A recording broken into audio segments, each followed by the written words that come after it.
In the back, if anybody wants it. Oh wait, what am I doing? Lemonade. I'll take a level 2, please.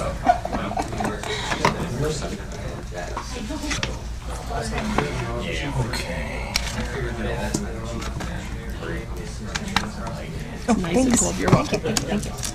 What's behind you, buddy? Water. Trash can. A trash can. Finally. Has a big splurge of $5. Alright. Do you want me to move? What's up? I know, right? Sorry. I'm a little bit white. I don't think we're calling anybody, right? I don't think we're calling anyone today. We'll just put it on the floor.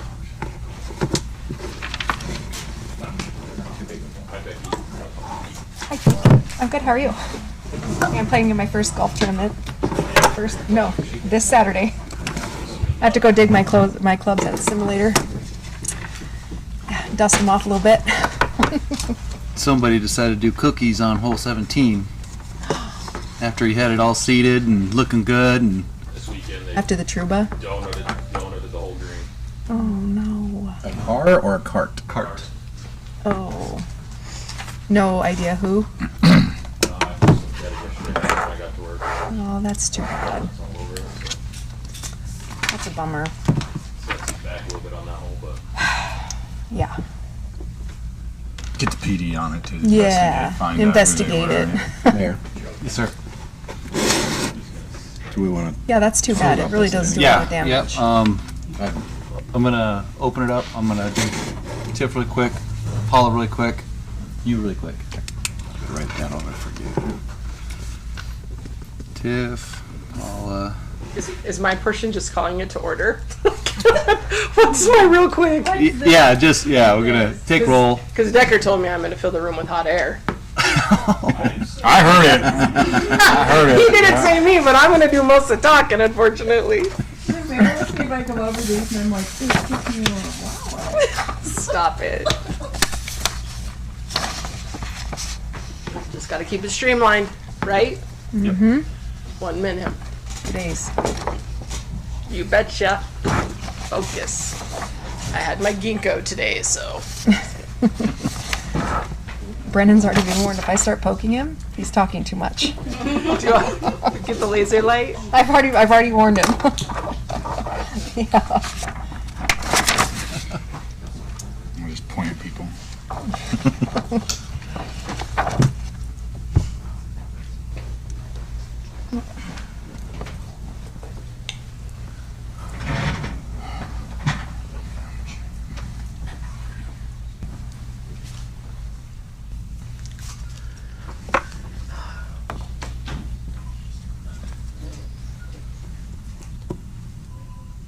Shasta made it.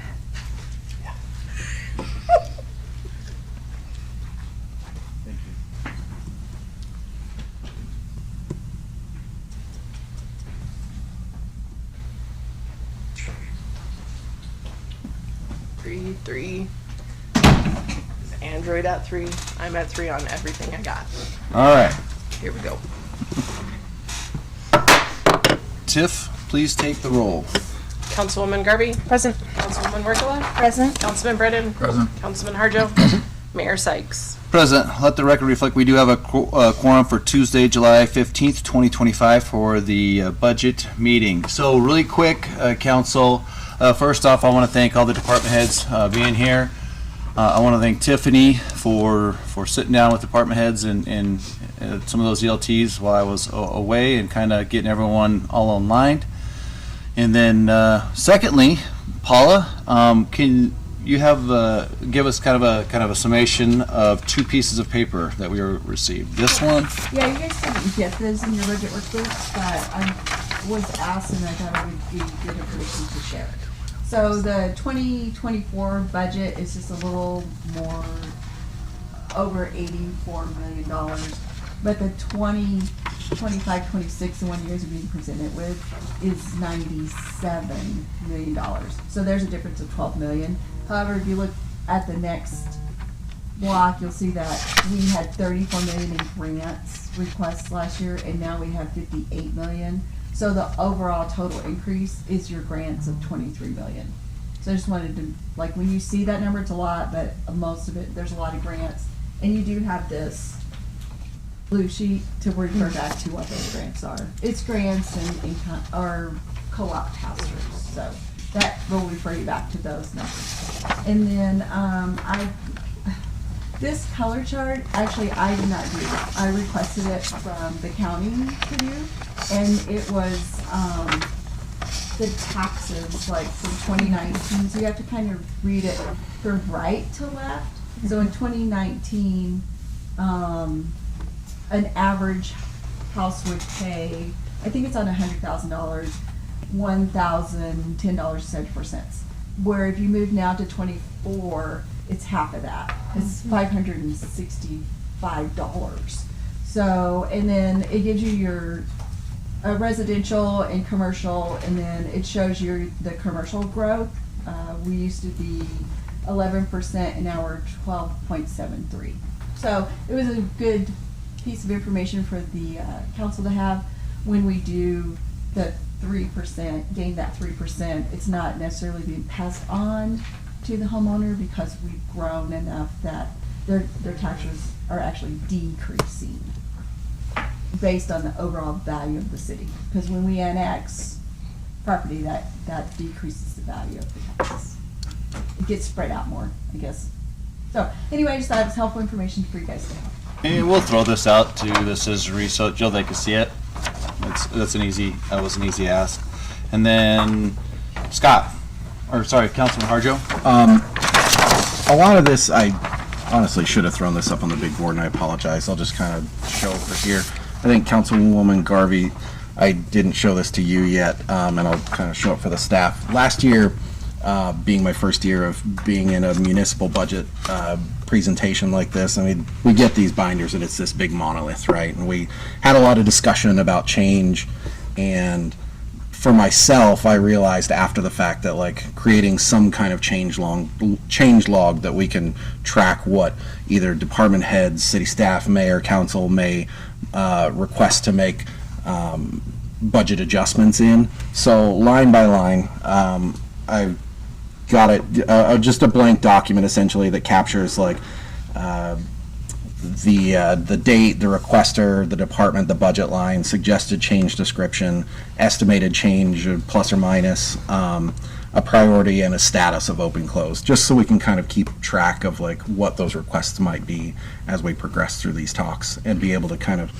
as we wrap up, not just in the next couple days here, but as we approve later on, that we've addressed the things that we've talked about and don't lose track of any of them. So, Thank you. and I recognize this becomes a matter of a public record, so we'll send that to the clerk and everything when it's all done. So, Okay, with that, council, I would like to suspend Robert's Rules of Order and allow you guys to fire away at Tiff and team, ask questions, and with that, Tiff, the floor is yours. All right, Mayor, Council, thank you for your time, and we appreciate all of my fellow colleagues' efforts in the preparation of the FY 25-26 budget. We believe it aligns with our strategic plan, implementing out and looking at the future of growth of Mountain Home and the city specifically. We definitely come to the table always looking at smart growth, taking into consideration planning, and then all of our infrastructure needs. So with that comes a balance of all sorts of things, quality of life initiatives and wastewater treatment plant facilities and all of those things that bundle in, and everybody's important and every department is valued. So in this year's strategy, a little different than last year's strategy, the departments have come to the table with everything they need to operate within their budget asked for. Looking out, projecting not just necessarily this year, it would be nice to have, but also in the future of next year, right? And currently the budget is balanced, excluding a few of the admin blank spots, which in the justification line is specific for the council to decide what those look like based off of the discussions we've had over a year regarding civic leaders, civic group donations or contributions, let's say. So I'm volleying that to you guys to decide that number as a council. As we work through today, I stand in front of my group.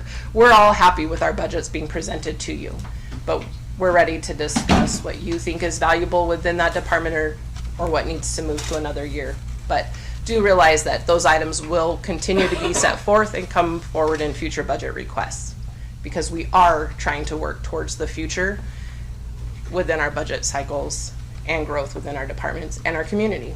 So a couple things to keep in mind. We're going to jump into salaries. You guys have all seen the schedule, but I do want to throw out a couple dates that are very important.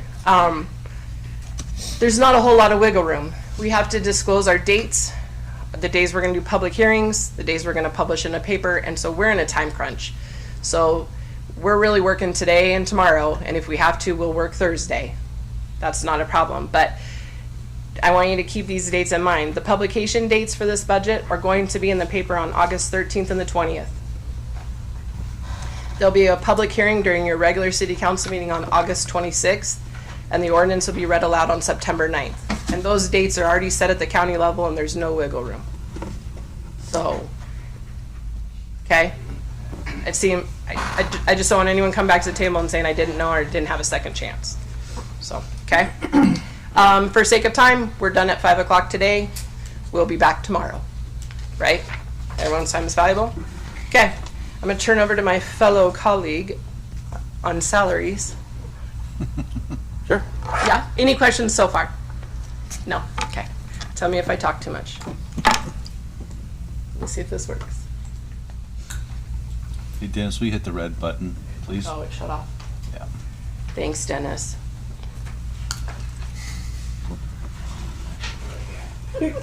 You're my assistant now? Any effort into that. Before I guess we go in, last year we approved 3 positions in the city. Thank you. I could tell you wholeheartedly, I completely appreciate the employee that was hired within the clerk's office. She has done a remarkable job of understanding of what we do and taken a heavy lift off my shoulders. So I very much appreciate that.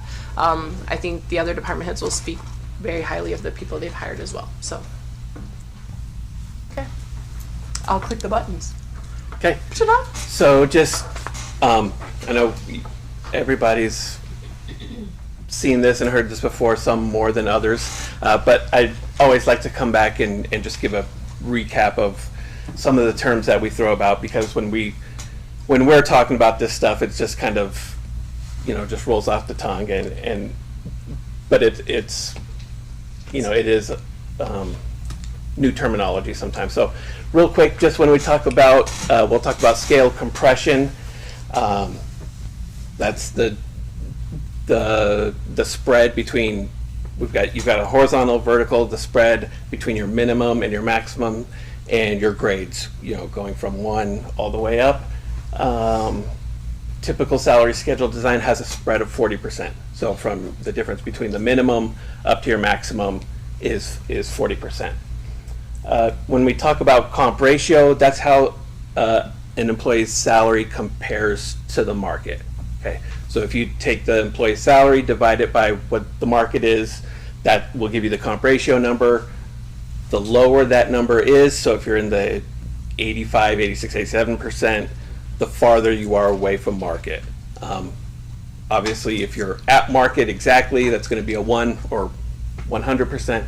And then if you're up above that, then you're into the 103, 104, 105 percentage. Market adjustments, when we talk about that, that's really an adjustment to wages based on the market. It's the cost of labor. Okay, there's no outside forces. It's just whatever it costs to pay an employee to do this, whatever the job is. And then the final one we have is COLA, cost of living, which takes into account effect the other external forces that are at play. Housing, fuel, food, energy, childcare, all that kind of stuff. And cost of living adjustments are used to counter effect inflation. Just a quick history lesson. If you don't recall, in 2016, we adopted the comp ratio structure. The goal was to have a scale that had internal equity and external equity, so we could compare what a treasurer makes against another city treasurer in a different area, part of the state, and when we talk about internal equity, that means that each progression, each grade is going to hold a similar difference. Okay, so when you go from between a 1 and a 7, there's 5% difference. 8s to 11s, 6%, and then 11s up, there's a 10% difference between those grades. And then the reasons we wanted to get employees to market, we had we had a lot of employees that were not at market. They were stuck. If you have a grade and a step scale, sometimes it's easy to give those steps based on merit, right? Yeah. So, I really like Paula. She's my buddy, so she's going to get 2 steps this year. I can't stand Tiff. She's only going to get 1 step this year. That's not true, but You're going to give her a step? The other thing to keep in mind on the comp ratio scale and getting to market is retention. And then we aggressively saw a lot of turnover prior to taking on the comp ratio scale, and specifically saw it heavily within our law enforcement. And so we aggressively looked at how to incentivize to be competitive, because we are constantly a training ground, as we've spoke before. And still in other areas we're seeing it more so now than, say, law enforcement. But we wanted to make sure we could to value the entry-level employee just as much as the seasoned veteran employee. And so that is why the comp ratio and getting people to market and is very much a focus within what we do.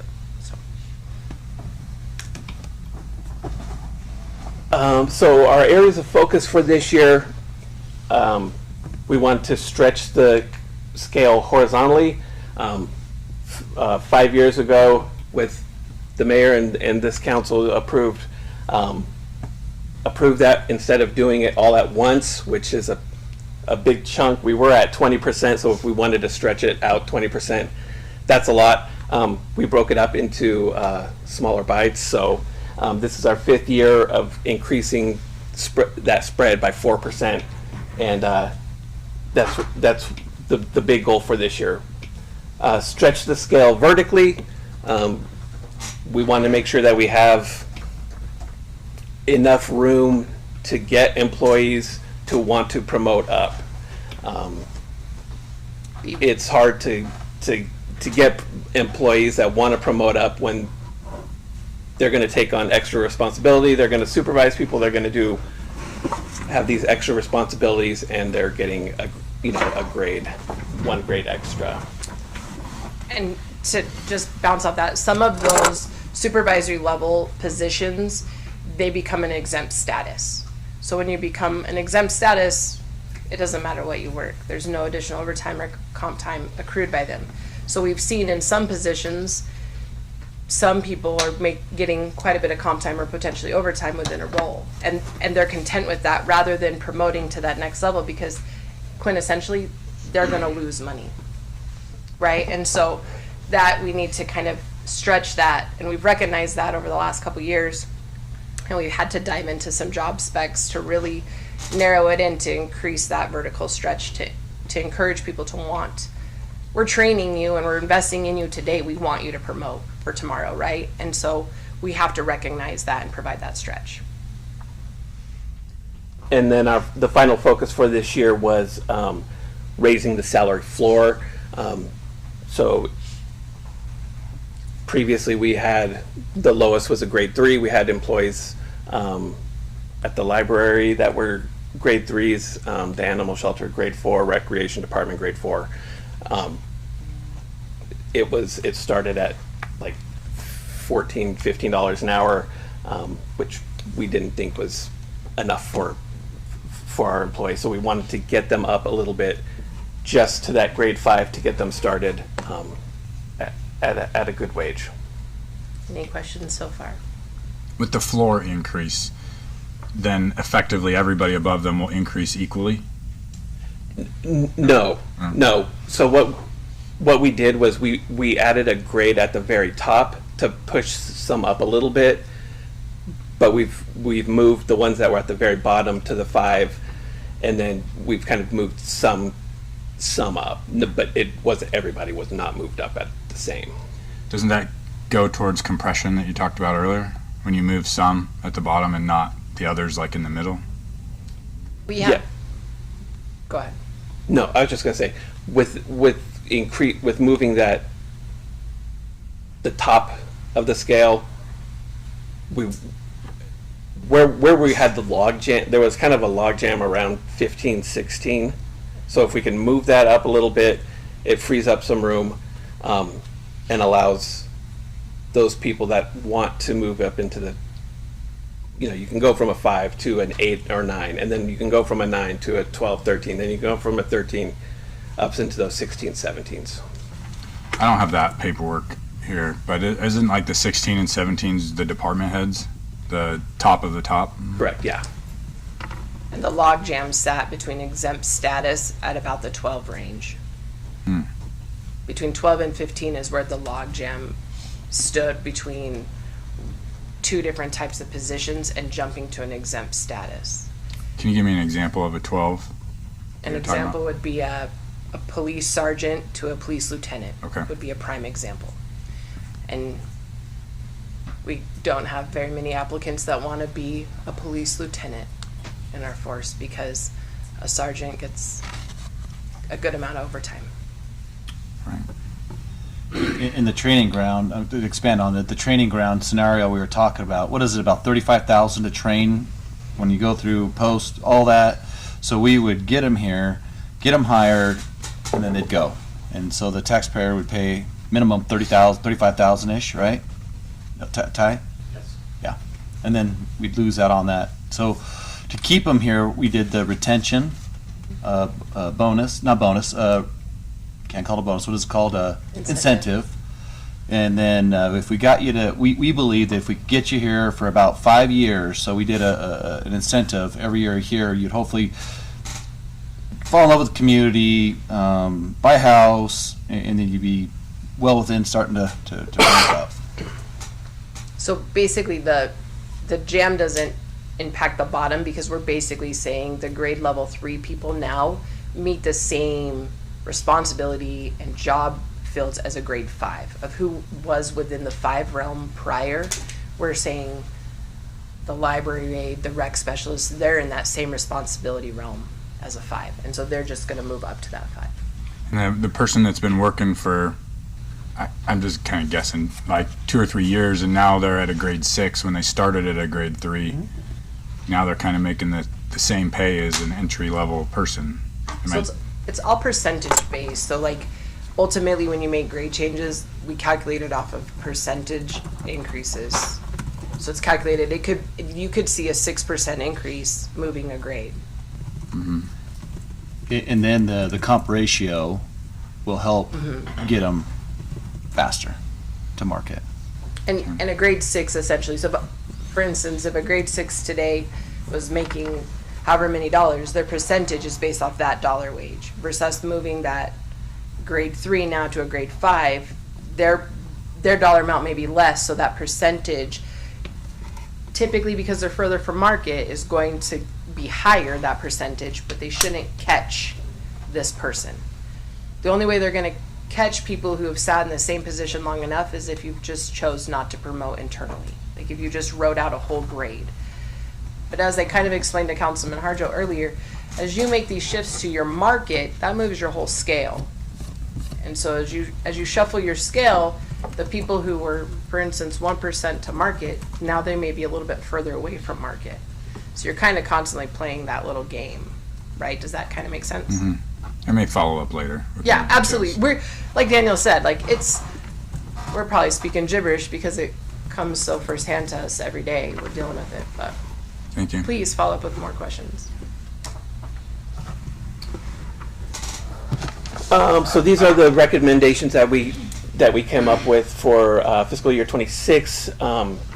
Continue with like we said, with the scale compression. Like I said, we've got that.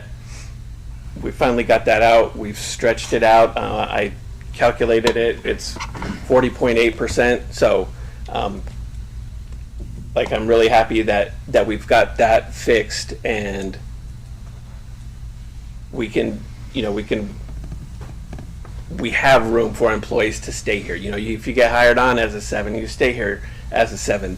You've got, those 40 percentage points if you stay with the city, and you can move up or whatever. But, with your guys' blessing, 5 years ago when we started this, like, this makes me happy. Like, this is something that I know Tiffany and Paula, we've all worked hard to be able to make this happen, and that's something. If I walked away tomorrow, I would be proud of that. So thank you all for allowing us to get that to where it is. Well, we need 5% more, so I guess we're not there yet, but that's what I'm asking. That's what we're asking for. The comp ratio, there's no change in the comp ratio chart. There's one small change. The only change we made is from the tier, the 95 to 99.9% tier. So if you're in that threshold, so you're close to market, but you're not quite there. Last year we were at 1.75% for the increase. This year we just bumped it up to 2% to try to get it to that market. So that was the only change there. Market adjustment. This is something that we've talked about in the past. 24. Error. That's typo on my fault. I apologize. That should be 26. I missed it too. When we've talked about things in the past where we've said, a competitive market rate is plus or minus 5%. I know we've mentioned that in the past. We're there, we compared this year, we compared to Jerome, Hayden, Chubbuck, Burley, Twin Falls. We're right at that 5% plus or minus. Technically, it's a competitive wage where we're at, being that minus 5%. We just suggest a 2.5% increase to keep us from falling behind again. I would hate, we've worked hard to finally get up to this point. I would just hate for it to fall back again next year.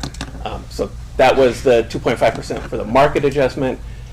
Cost of living, this year the Social Security Administration did a 2.5% increase in January.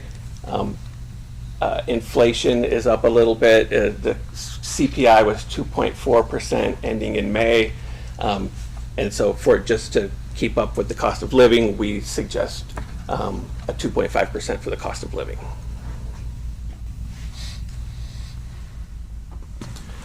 So this is the chart itself. This is the 2% he was chatting about right here. Yeah, last year that was 1.75%.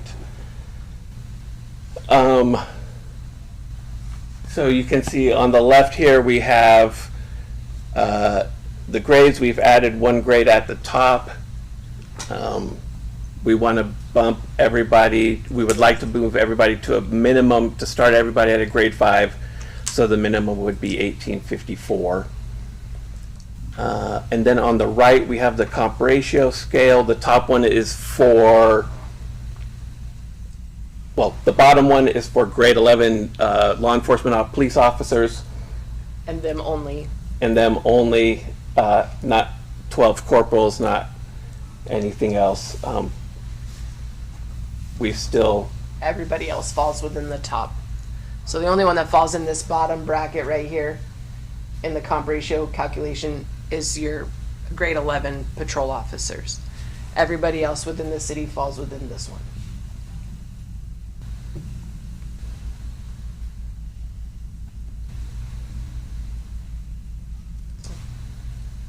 Do you have any more to say about that? No. Does anybody have any questions on the chart, the scale? Okay. Okay. So go ahead. Sorry. Your wrap up, my wrap So up. I'll wrap it up. Just like I said, we always tell the employees that they're our greatest asset. They're the ones that make the city run. They make it, the awesome place to live that it is. So I, humbly ask you to approve these changes because we think they're worth it. So, and we think it's fair.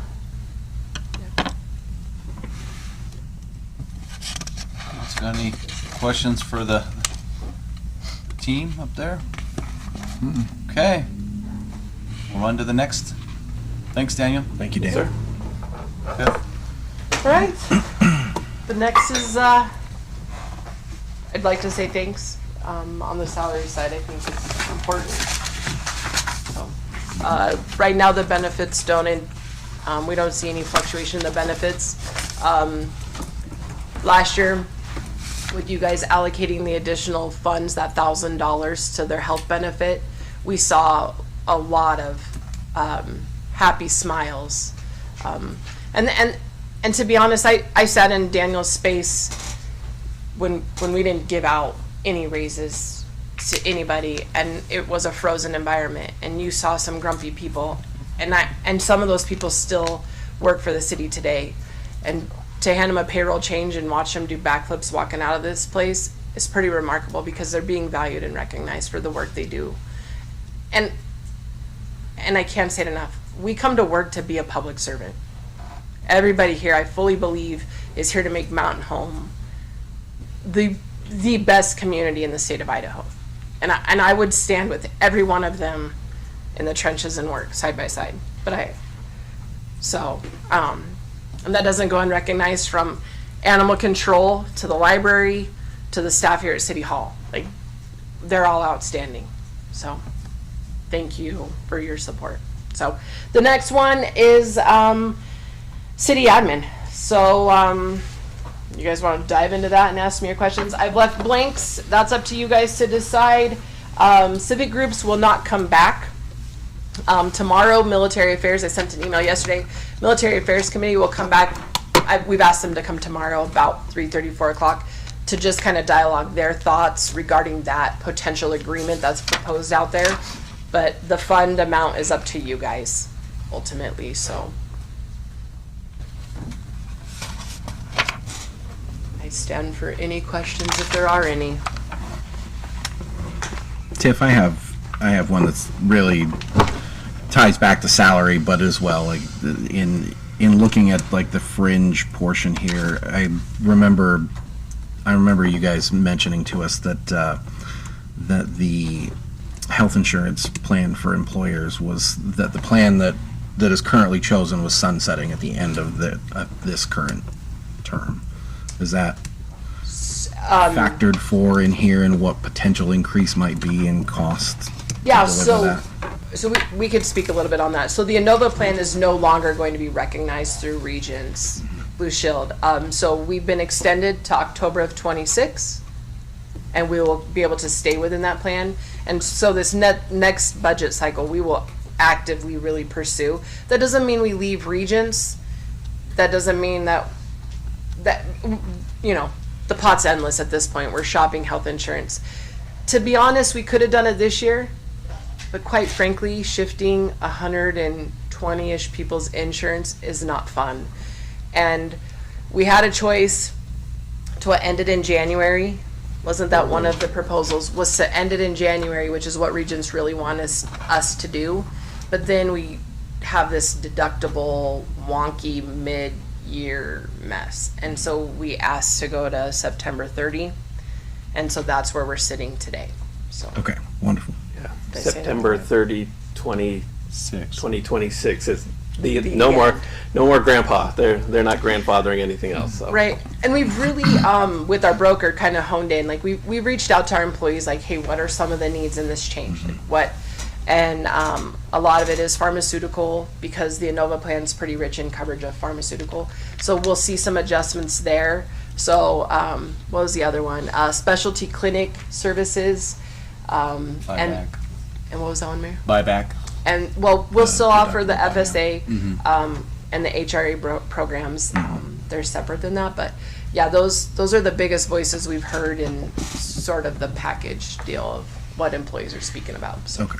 We were, sorry, Councilman, we were talking to Ally, and some of the plans she was giving us, it seemed like they were less than the Nova plan.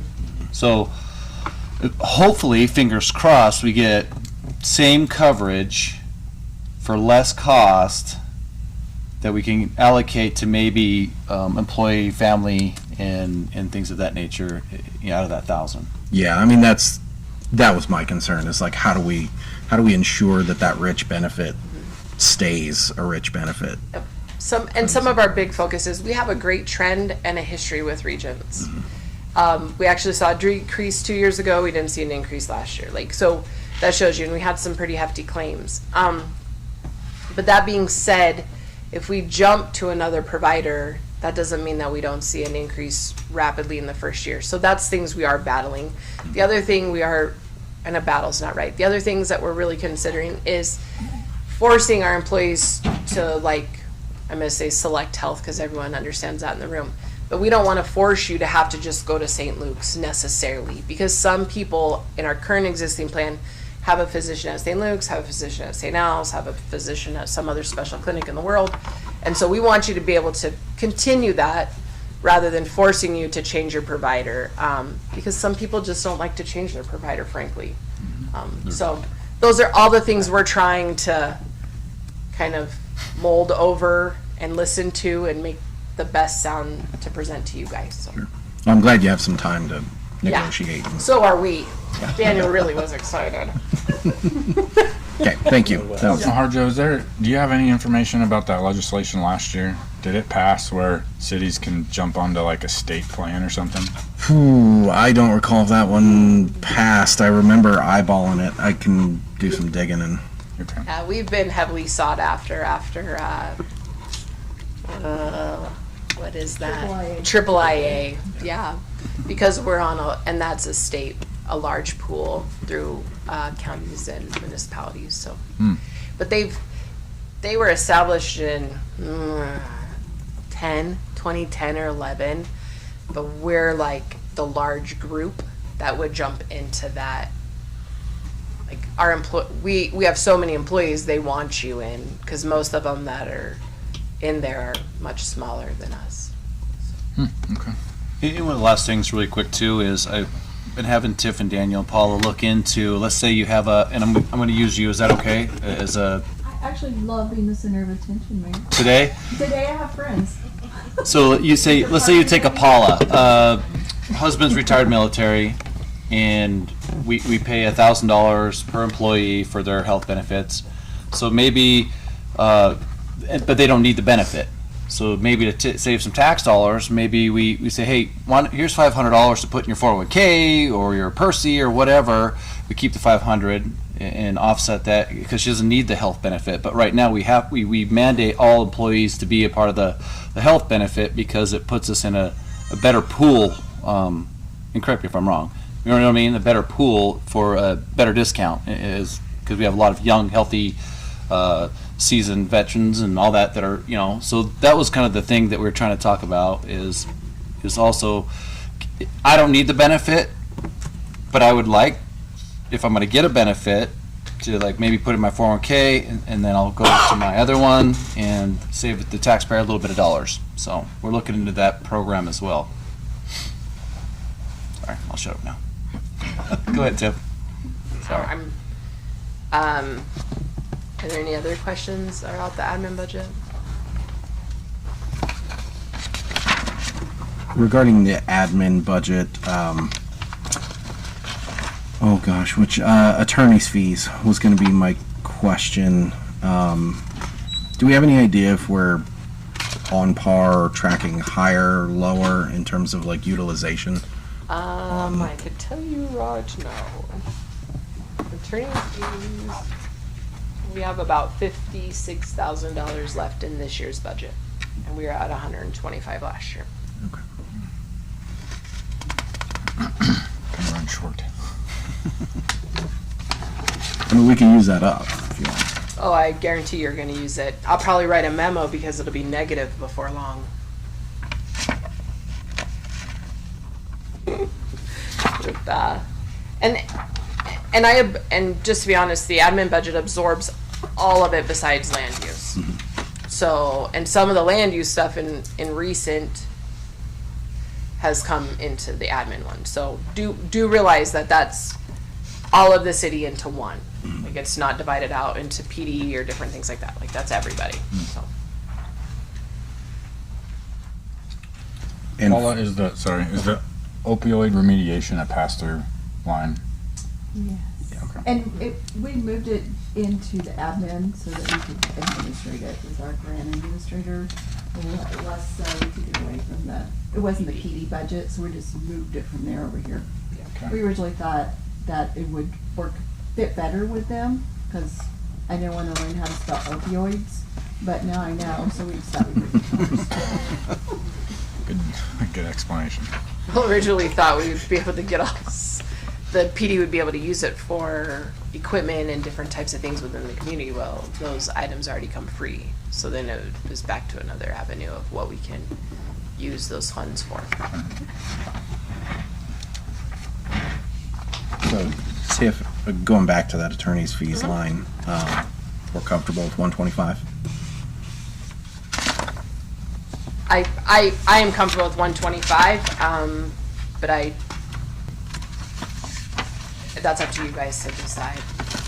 And I don't know if if MSBT law will propose an increase. He has done that in the years past. As we start into September and October, he sends over a memo that he hasn't adjusted fees in a while and changes them, so. Is that one that we should I don't know what line it is. dog ear the page and discuss, do you think, in terms of maybe projecting a higher? Okay. For sure. I'll highlight it and then make a note to do it. Do you have an idea of what you'd like to see it possibly increase to?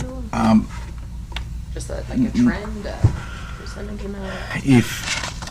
Looking at the trend of where it stands, I don't honestly know that gives us much data to go on. I think the utilization from this last year is probably a very short sample size, but if you project getting the council a memo that line gets overdrawn by the end of this fiscal year, I question if we should bump that for next year. To me, I don't imagine it going over 130 if it were to go over. I think we're gonna get it down to pennies or very little. And to be honest, that doesn't mean that it can't be offset by a potential other line that doesn't get expended, right? And if staff, mayor, council, if you're comfortable with leaving it as is and making an appropriate shift if necessary later. Okay. We also have professional services too, so. True. We have 4,100. Very true. Okay, thank you. We'll just leave it as is for now, I suppose, then. Yeah, okay. Sanitation? Are you guys good with that so I far? have a couple questions. Go ahead. On the IT contract, are we still, even with our IT guy, we're still needing to keep that at 50? Yeah, so the IT contract, we've used some of that in some software purchases recently, too, but if, for instance, Brandon or Randy are gone, we pay Allied hourly for any services called in, and that's kind of like last minute emergency. So that really is just kind of a buffer line. If, say, I don't know, they're unavailable and SCADA goes down on a Saturday, we're gonna call Allied then to come in and figure out and troubleshoot what's going on. Okay. Best answer, Brandon. Is that good? You good with that? You have more to add? We might need to touch base with Allied on that. I'm not 100% sure that that's still, how much of our stuff they still have or if they're up to date. But I would imagine that we'd be able to give them a call. So maybe we make a note of that. I guess I understood that we were trying to decrease that line each year because it was at 100. Now we've got it down by hiring the IT group. So I just curious about that. Yeah. And again, I have no problem decreasing the line. I will tell you the world of IT is expensive. Yeah, well, yeah. I mean, if And- we have something serious happen, then Yeah. yes. And whether that, if I reduce that line, like we can get the numbers with Allied on what that is, and it would be hourly. And thus far, since hiring Brandon, how many, we've called Allied once, maybe twice, if that. I think we called him one time, and it was when we didn't have Randy. Yes, since we've had Randy, we haven't had any incident that has not been responded to by one of us yeah. within an appropriate time frame. At the current moment in time, Randy and I are both pretty good about making sure that there's a phone on us, and like the relevant department heads, some department heads have my personal number so they can reach me even if my work phone is away or things like that. So I'm not really concerned about having to reach Allied unless, like, you know, something crazy. So I guess my point is on that too, is just trying to think forward. If there was some sort of catastrophe, I don't know, we get hacked or whatever. I mean, we have contingency money, right? And I think that would definitely be considered a good use of contingency money if we needed that. So I don't know if there was some wiggle room in that, So Yeah. could we cut it? because we didn't use a lot of it. No, and we certainly can cut it. I would just encourage that it gets moved to some of their software lines, because admin, it does absorb quite a bit of the citywide. So would you feel comfortable at 25,000 and then putting that towards a different software line? Yeah, I think, well, let Brandon and I do some calling tomorrow Okay. with Allied, and then I could report back. I definitely think we could cut it, and we easily could probably cut it to 20, I would think. That's just Because it's ballparking it yeah, at least, but 18. I know Brandon could easily spend 25 on some other software out there. So, The new software for in here? yeah, exactly, so, but. That was one in here, council, I forgot to bring up. So we're looking at new software, TV, like right there, so the citizens can see what's being presented, get those all hooked up, and then new software where it configures everything to each, like, this one's mine, you would have yours. This is what we had with the, what was the, I can't, you know what I'm talking about. It was hard to figure out who, like, when Yeah. they're trying to transcript it. Yeah. Yeah, our recording system is very outdated, and so like our mics don't pick up. They're not assigned to a person, so we don't know who speaks. I know who your voice is, and Amber knows your voice, but We have AV, we got a couple of quotes, and they're anywhere from 60,000 to 100,000. yeah. They're not cheap. What was the, am I off on that? So the exact numbers that I got, if I remember correctly, these were like a few months ago that I got these quotes. Somewhere between 30 on the low end, and 30 was reusing a lot of the current equipment we have in here that is lower end equipment, to, I want to say 80 on the high end. Of course, all of that was just the at the moment price, not the prices that we would pay Not next negotiated. year. I mean, who knows what's going to happen with tariffs, hardware pricing increases, stuff like that. No one will commit to any sort of like long-term quote or anything along those lines. So you've got numbers to go off of, and then there's going to be some decisions to be made on exactly how we want to approach the council chambers, because with the fact that we need to record everything and stream everything, our current setup hasn't been ideal for that. City of Chubbuck just redid their entire council chambers with new audio, visual, and recording system. It was over $100,000, the entire system. So So I think we put in 60, right? 60. I have 60 in it, yeah. So I guess if we come back to you guys with the IT stuff, and we cut the 50,000, would you feel comfortable putting that in contingency or put it into the council new automation system? Yes. Yeah. Okay. Well, and I mean, the request was pretty clear that Tip just made. She would like to keep it for sure in some sort of IT area, like not moving it. I mean, moving it to contingency makes it a little bit harder for you guys to spend it. Yeah, so a shift to an appropriate line, if that can be reduced, Okay. just because we're not relying on it very often, would be great. Okay. Thank you. We'll bring back information tomorrow on it. Thank you. Can you guys talk to me about the Juniper core switch, what that purpose is? Yeah. So essentially, we have, right now, all of our buildings are connected by fiber. So we only pay for one internet connection. Well, aside from the library, we pay for one internet connection, and it services the entire city.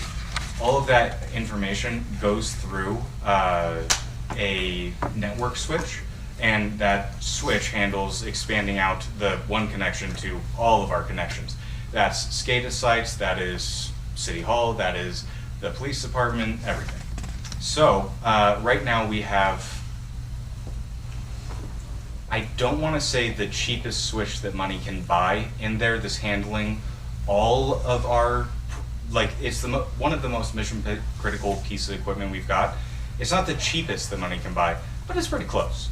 And it doesn't interact very well if we want to do more advanced security things and make our network harder to penetrate, more secure, more controlled, just more manageable.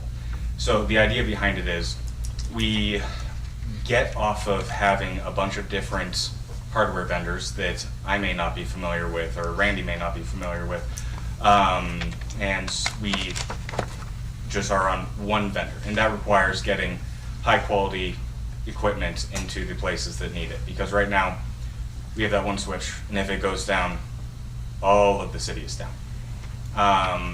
And like the core switch that we're talking about getting has 2 power supplies. So if one of the power supplies fail, then the switch still goes. But our current switch, if the power supply fails, it's dead. And it doesn't have any support on it, so if the switch fails, we have to figure out a solution. And we don't have any guaranteed time frame on when that would happen. Whereas with a new switch, we'd have a 4-hour, 1-day response time by the vendor. I can't remember exactly what we put in there. So we have guaranteed response time versus maybe we'll get it shipped quickly. We'll see. Yeah, and it's specifically for enterprise equipment, which we've been using more homegrown stuff, and I think that we need to switch in order to act like a larger enterprise. Okay. All right. That's an expensive switch. How old is the current switch that we have? I couldn't say. When was the fiber hut put together? Well, it was probably hand-me-down then, Yeah, it was a hand-me-down from, at least 20, Entry point. yeah. like 2018, 2019. So. And then the lease vehicle you're asking for on 9935. What's the intent for that? Replacement, addition? Yeah, so in the current fiscal year, we had a replacement to potentially upgrade the mayor's vehicle and then put the mayor's vehicle into fleet, but it actually is, like, we can't find anything in a lease purchase in that realm, so, So I just didn't do it. yeah. And it's fine. And the other part behind it is IT guys, until we recently got the old Suburban from the fire department, the IT guys were working out their personal vehicles. So that was the intention, was kind of to upgrade the mayor's car and then go with the IT vehicle for, because we have 2 employees in IT and they're going around the community. So it would be ultimately to either buy the IT guys another vehicle to work in along with the Suburban, or upgrade the mayor and hand them the Impala. But that's the intention. But I'm fine. I'm good. Don't need nothing. So the IT vehicle then? Yep. Okay. Tiffany. Yeah. On line 9800, so in the definition there, it says increase for sales tax collected and submitted to the state 3,000, but it goes up 5,000. It's just a typo. Oh, so what is it? Probably a review of how much sales tax we're collecting inside. It's just a typo. So that's like tax collected at the golf course library. Sure. And then we have to submit it to the state. And then before we move on to sanitation, we do need to cover the civic groups, line item by line item there. That's what I was just gonna ask. We need to do 6110. We need to do several of those. I don't think there's any on the first page, but Oh, the golf rounds, yeah. yeah, starting at 6110. Yeah. So 6110 was just a tool so that the council would know how many golf rounds have been donated. They just wanted to know when the donations were coming in. And we also have to take, like if a golf round's donated, you have to track the sales tax. So sales tax and golf round both come out of that line. But they wanted, and correct me if I'm wrong, Council, you wanted that one golf pass for the women's in there too, Be added right? to that. Okay, If it passes on the agenda. right. So I guess the question is, are you good with the 1675? Might as well just leave it for Yeah, now. it's never gotten close. Yeah. It's just like how much did we donate to it? Okay.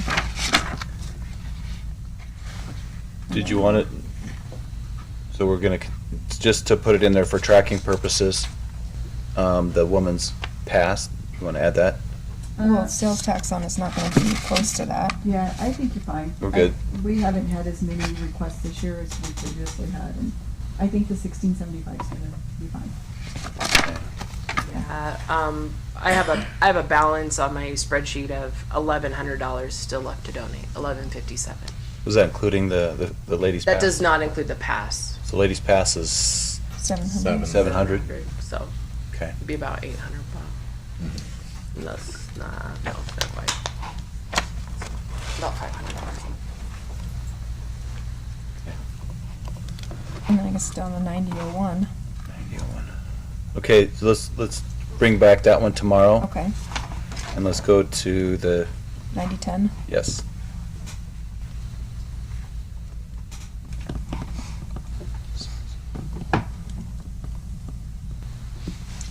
And the only one that's not, Paula, correct me if I'm wrong, 9030.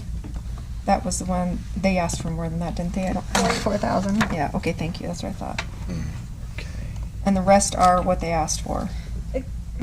Well, so the senior center, so when they did their brief to us on June 24th, this budget presentation, it's titled Senior Center / Meals on Wheels, but on our budget, they're two separate line items. So, and guys, correct me if I'm wrong, but I wrote down 9,000 is what they were asking for. Is that what you guys copied from that?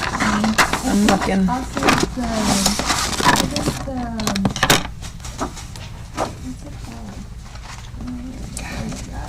it TNR. called? Request more? Yes, they did. Yeah, the visitor center pull that shit out. requested 8,000. Yeah, I thought they were. Yeah. I know I wrote it down. But I have 9,000 written here, and I just wanted to make sure that's what I heard right. And so would we put that together as one line item instead of having two separate line items? It would be, they want 9,000 each. Oh, they want 9,000 each? Okay. And then, can you explain the civic support, 9010 then, the 4,000? Yeah, the civic support is community type of events, like senior celebration. We give money to that. Okay, so there's no civic group that comes and speaks No. on that, that's okay.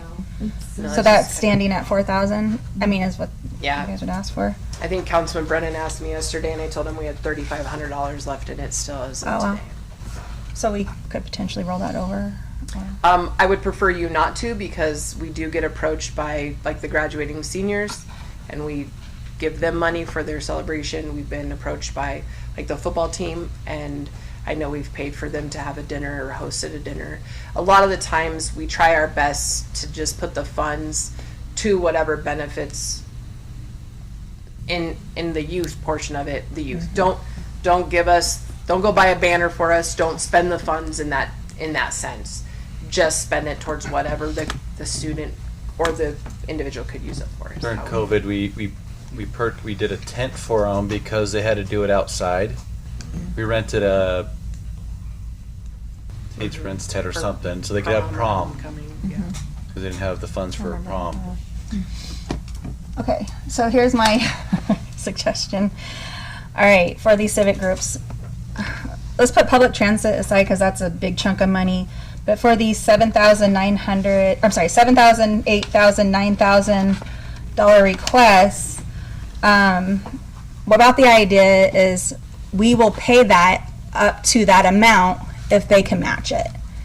And reason being is because when we have like the streetwalkers that come and collect funds for fireworks throughout the community, they're working their tails off to get donations, right? And so instead of just giving money to an organization, because here's the other thought too, is anyone can just raise their hand and say, hey, I want to be part of this, right? I want to be part of this civic group. I think there has been a group or two that's been out there in the community that said that they want to try to figure out how they can get on this. So instead of just giving them the funds, if they can meet that or match that amount up to that 7,000, 8,000, 9,000, whatever they're asking, then we can give it to them How do they match it?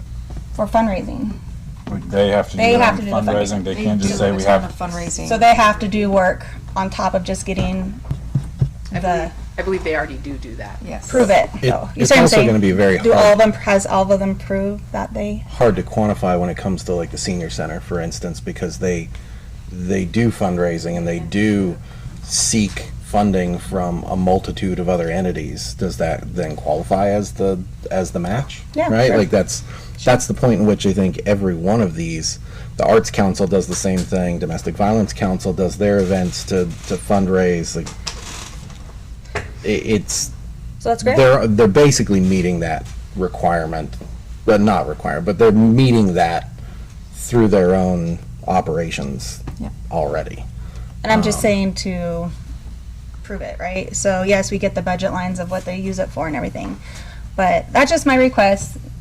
It doesn't sound like it's gonna go anywhere. I just feel like instead of just gotten a lot giving of money museum out of the guys. taxpayers' money out, if they can be like, okay, this is what we have matched up into for our own efforts. The majority of these presenters brought us their financials to show that they are generating funds in Not all of them in did, their though. ways. Right. Not all did, but Right.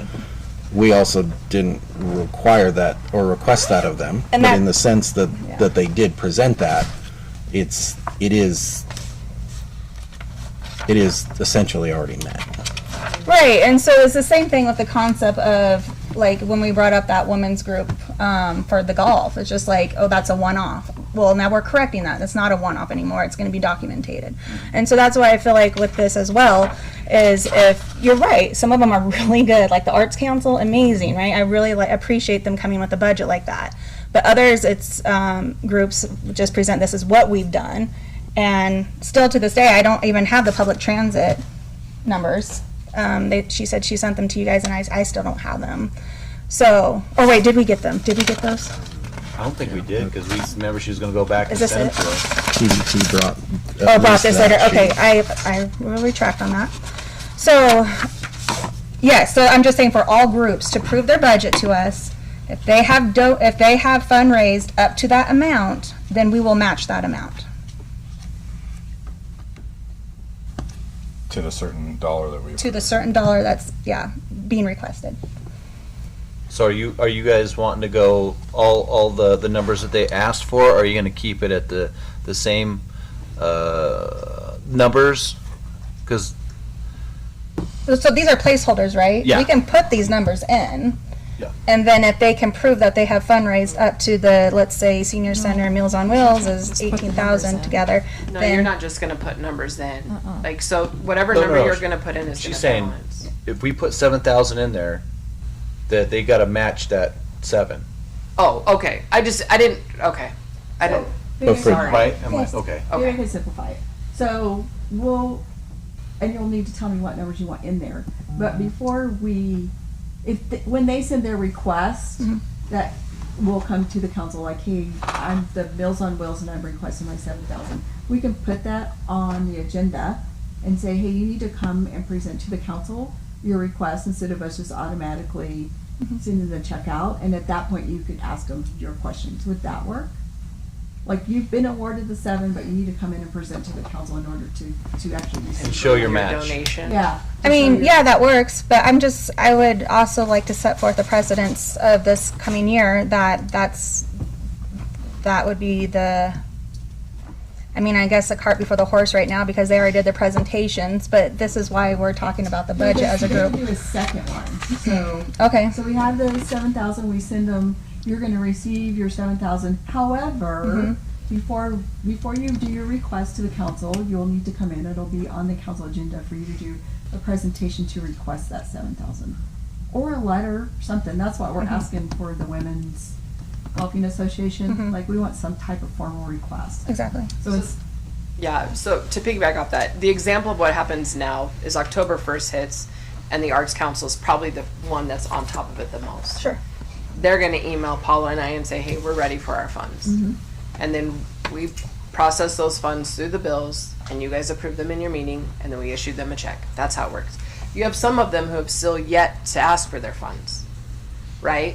So similar to what Paula's saying is, whatever you decide is the budget number, we're going to tell them, you better come with a budget showing that you've reached whatever your requested allocation is. The max is 7,000. I'm just picking a number. And you'll have to sit before the city council and explain to them your request, and then you could approve it that night, if that's how you want to do it. And in addition to a match. well, we'll give them some guidelines. Sure. Like, when they do the request, we'll say, hey, these are the guidelines the Yeah. council's requesting. Right, and like what Councilman Harjo says, I believe that. I believe what you say, that yes, people are already doing their own fundraising. I just want more transparency of like what, and like you said, some are really great at it, and then some are just like, this is what we've done, but there's no numbers in front of us, right? I don't think it'll be difficult for them, because I agree that they are all out there doing their own fundraising. So I don't think it'll just be a change on how it is. Extra currently. step. I also would make a suggestion, if you're curious on how they're trying to support their businesses, to go talk to them. Because I know a lot of these companies or these businesses would be happy to sit down and talk to you and tell you what their efforts are, so that way you get a warm fuzzy feeling that they're trying to make their own money too, and not just ask for money with the city, so. And So are you implying that I don't talk to these groups? No, Okay, wasn't because I implying have. anything. All right. council, and I then just made a suggestion. do you guys want to leave those the same dollar amounts? Do you want to higher them, lower them? Because I know some of them ask for more, some of them ask for the same. What do you want to do with those numbers, so we can plug those into the budget? I'm okay with the numbers. Okay.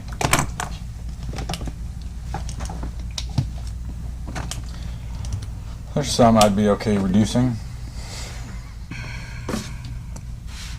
Speak up. Which ones? It's not gonna work. Well. But I think some of them have provide a greater benefit to more people than others. I don't necessarily think it's in. Is this the 7th or 8th time I've said this? But I don't think the cities need to be just dishing out money to nonprofits because they're asking for them. Like, that's our taxpayer dollars that should, I don't know, go to everybody. And I understand there's an argument that these could potentially benefit everybody, but I think that's in the city's best interest. All right, council, which ones do you want? So council, if you were, like you said, this is up to you guys. So which ones are you thinking? Do you want to leave it the same? Do you want to change some? Do you want to keep, like I said, some ask for more? Do you want to keep it, like I said, the same? Or what do you guys want to do? Let's just start at the top. How about There you go. Start at the top. civic support? You're good with the 4,000. Absolutely. And you only used $500 last year, you said? Right now, I've only used $500. Or this year, yeah. I'm pretty sure that's what is that what I told you, Councilman Brennan? What? Is that what I told you yesterday? I was tuned out for a second. Can you say that again? The civic support, He's she on- said, did she tell you she only had used 500 Yeah. so far? Yeah. Yeah, right now, out of the 4,000, there's $3,500 left. Is there a line specific to mayor donations? Or is that like you make money, you turn the weddings to, I don't know what it is. Okay. So that kind of would come out of that line? I guess I understand. My donation? Yeah.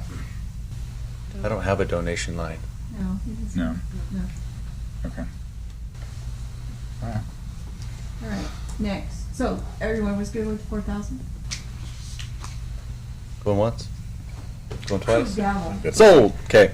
Arts Council. Arts Council has requested 7, or historically received 7. I think that was their ask this time, was to remain at 7. It was. Okay. Good with that one? Okay. With some guidelines in place, when they request it, we'll say, hey, these are The new guidelines. I do believe you need to address that in the agreement between all the agencies, though. Right. So when those come before you, you need to make sure that that verbiage is included in it, please. Elmore County Domestic Violence. I don't remember what they were asked for. I'm just assuming it was 7 again. I think they had 9. They had 9? I think so. I wrote it all down. I took it home. I mean, yeah. I have it written here, it's 7. Good. So you guys was good with 7? This is from 5 to 7, right? From the year prior to 7? Memory serves me correct? 22, 23. No. 23, 7. 23, yeah, Yeah. that's right. It was 7. Mayor, of these organizations, which of them are operating out of city-owned buildings? Museum, Museum, visitor center. Visitor Center. Okay. And so the museum has a whole, the museum has a whole nother, I guess both of them have a whole nother line for supporting that facility, right? So domestic violence, you guys good with 7? Okay. Museum? 7?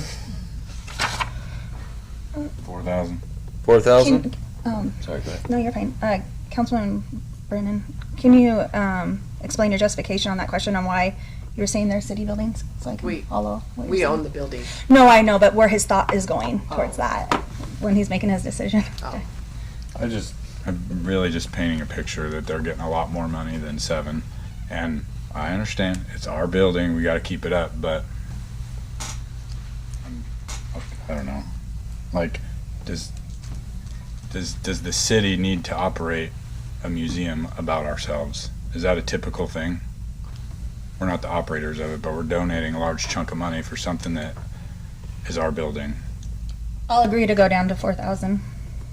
I think a majority of cities that I've resided in have some sort of functional museum factor, whether that's just regional or the city itself. That is city funded in that sense, because it is a matter of historical societies, your local preservation, those kind of things. Like that is fairly commonplace. Yeah. Mayor. Go ahead. This lot- is open. Absolutely. Museums and senior centers, a lot of the times are wrapped up within your recreation and parks departments. Senior centers specifically, and that's throughout the state of Idaho, that you'll find a senior center actually funded through your rec department. But the seniors that own their own buildings on city property. Correct, I was gonna say that earlier. But, so, it's not uncommon practice that those are happening. And I would keep in mind that specifically the museum, that's a historical building, and one of the only ones that's recognized in our community. It's actually the old Carnegie Library building. It's an old library. And so, to keep that upkeep, it's kind of spendy. Yeah, I'm not gonna discount the building upkeep line.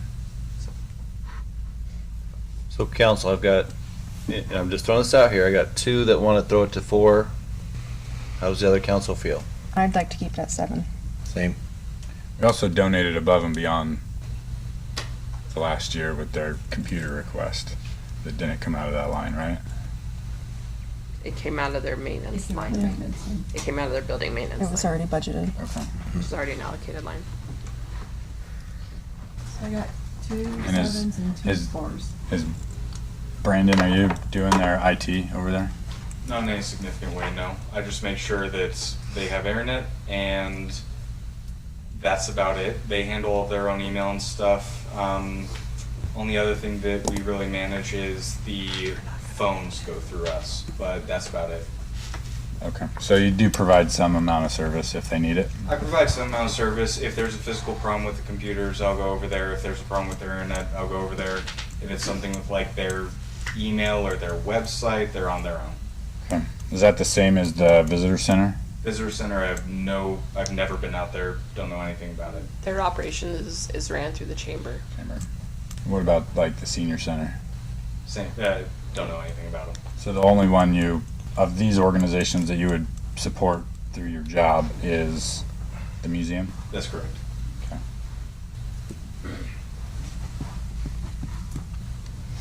I need a number. 2 4s and 2 7s. Can't come from the mayor. It's gotta be the council. You guys set the budget. I maintain that the museum is a critical factor of our community. The schools run through there. Yep. The various groups of homeschool utilize that. The fact that it's a Carnegie Library and is on a historical register, like it is a factor that befits society. And a lot of the people that work there are volunteers. It's not like they're paying somebody a lot of money to keep the doors open.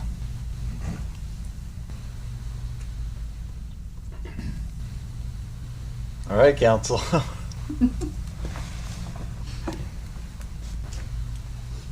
I imagine there'll be no compromise? No. Okay, stalemate then. So that is a light item, what? 90-25. 90-25. 90-25, coming back. Skipping public transit for tomorrow, yes? That was the request. Military. No, the military liaison was tomorrow. Public transit, because they had a big request. And we have it. Yeah. So you just have to decide where to go now. I just said pull that one off when I made my request, just because the other requests were between 7 and 9,000, and this one's 44,000, and it's going up. Let's see, it's going up about 7,000.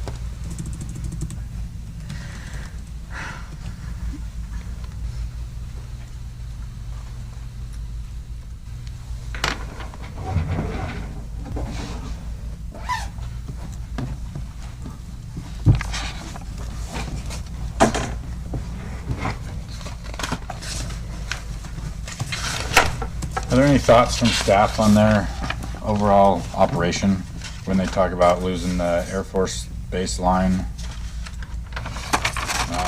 We keep hearing about trying to get a new bus. Not really. Yeah, no. I think it's valuable to the community. I think the ridership is needed. I guess I'm speaking for staff, sorry. But I've heard the bus thing for, I think Schroeder was sitting up there, so a decade. Mary McNeil. Yeah, so, you know what I mean? But Schroeder was very adamant that they do their own fundraisers, and he was, and I'm not trying to speak for him by any means, but he'd always tell them, no, I'm not funding it unless you go out and raise funds and we'll talk about it, right? Sounds familiar. Yeah. And so we kept it fairly low until we they got a grant and they needed the 25 to match it to get us a bus here, and then ever since it just never went back down to, you know what I mean? Yep.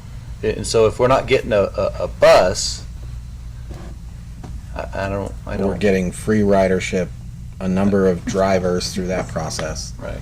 Utilization by citizens that utilize it to go to their medical appointments, their doctor's appointments, the store, food distribution. But it is heavily utilized. They do offer the ability for those riders to deviate from the route during certain hours or inclement weather so they don't have to walk blocks to do that. To deny that that's a public service that is necessary, I think is a very interesting position to take. Well, I'm not taking that position. I think it's very valuable. I think it's saying highly valuable. Is their increased request justified from their previous numbers? Especially with, if I'm reading it right, with a cut in service, the Air Force Base line.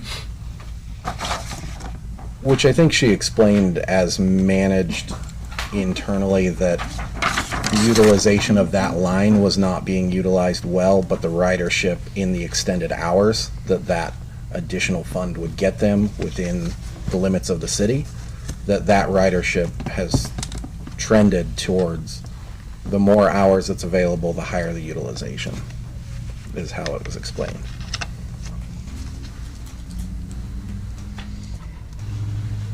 I have a bus stop by my house, and I see people utilizing it all the time. Yeah, all the time. We worked earlier this year, Tiffany really spearheaded this.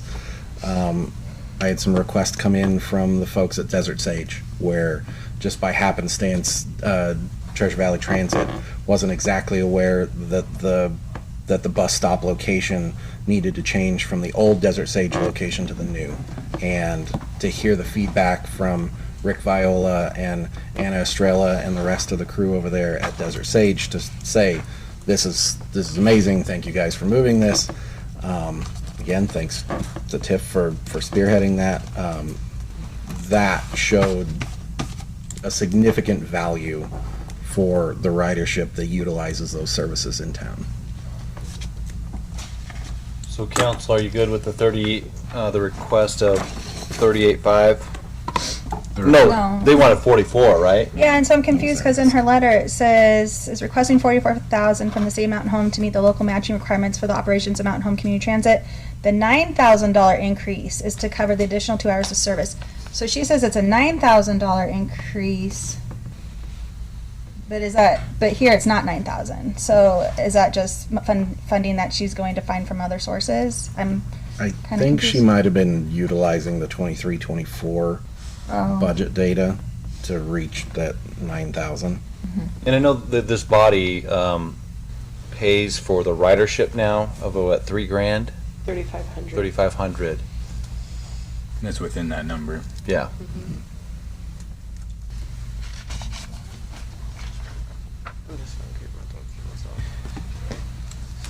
I only have a little hesitation of the increases. That's the only thing I'm hesitating on, because yes, they're going to add 2 hours of service, but they've also taken away service too.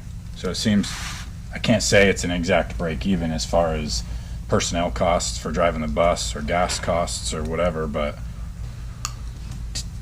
to increase the dollar amount, take away service and add a different type of service. Does it justify the increase? I'd request to stay with the last year's amount. I will agree with that. I'll stay with that. Okay. 38.5. 38.5. Okay, seniors. Yeah, sorry, senior citizens.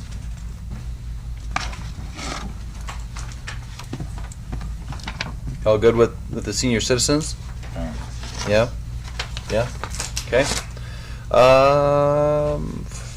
Meals on Wheels? Good with that one? And to be clear, it's 9,000 for senior citizen center and 9,000 for Meals on Wheels, right? So I was going 7, I'm sorry. Did you want to do 9? No, that's what they requested. That was their request. Oh, that's right. Yeah, my assumption in the past is we gave them $14,000, 7 for each program. I would assume their request is for 9,000 for each program. Yeah. That was what it That's an assumption. Right, because it's Take it for what it combined, right, on here. So. Sorry, Council. I was just going down with what we already have in the budget. Otherwise, we'll give them 4,500 for each. Yeah, I don't think Line they'll be item. very happy. No. So are we okay? Sorry, let's go back really quick. Do you want to do 9,000 or 7,000 for the senior citizen center? I'd meet in the middle with 8. Did they? No, please, guys, help me here. I have 9,000 written down here. It could have been my error. Does anyone here remember what the request was? Because it could have just be 7 again. It's all mixed in with all my public Okay. transit. Can we Move on to put a, visitor center. and can we I'll pull put a them pin in that Okay. one and Sounds good. reach out to them for a final? Yep. I need to step back from the visitor center discussion. For conflict of interest, my wife is the current chair of the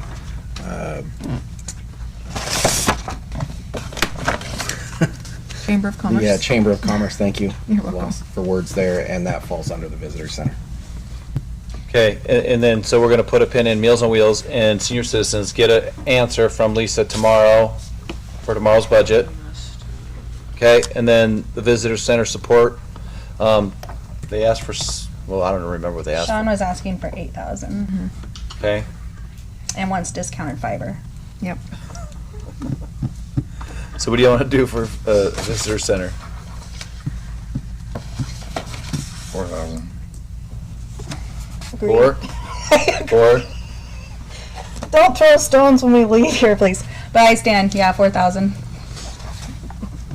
I'm okay with 7. So visitor center, again, I utilize all these places too, okay? And I'm gonna make that clear. Homeschool my kid, we go to the museum, we go to the visitor center, right? Again, but with the visitor center, it is businesses selling their product for profit, and then the taxpayer is paying to support that on top of that, where they don't get anything in return. I'm sorry.